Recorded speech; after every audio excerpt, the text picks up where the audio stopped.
John Rogers, Dean Devlin, Chris Downey. Give it up for everybody.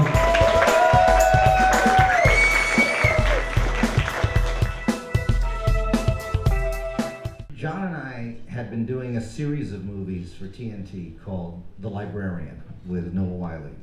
And we had a lot of fun making those shows. And it was about the time that the second one was debuting. I was in New York, and we were doing what's called the upfronts, which was when you sell to advertisers the shows of the next season. And Michael Wright, who's the head of TNT, said to me, "When do we get a TV series out of you?" And I said, "Well, what do you think about a show about a team of high-tech thieves who become modern-day Robin Hoods?" And he went, "Sold!" And I went, "Okay, I have a show."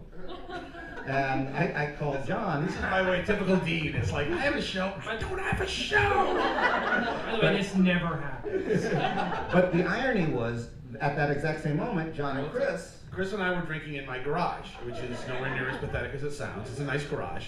And we were talking about the fact that a lot of heist and crime shows were very gritty at the time. It was really about 3 years ago when they were all very serialized and very dark. And we were talking about the shows we loved. Yeah, Rockford Files, Mission Impossible. These were shows that were like fun, and that, you know, the cons were just, you know, and I guess around this time the Ocean's 11 movies had come out and kind of re-injected fun into the heist and con movie. And our thing was really, you know, it's cool to watch a serialized show that builds to one giant heist.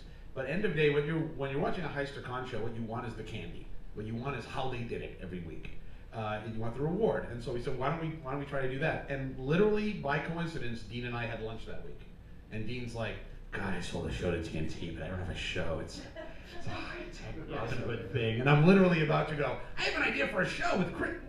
Boom. It's as blind coincidence as that. So we went to TNT like the next week. Chris and I broke some characters. Like a week or two later, we laid out the characters. Parker was the first to break, weirdly. We knew we were going to do Parker. And then everyone else kind of fell in around that sort of broken thief character. And then, and insanely, they bought it in the room.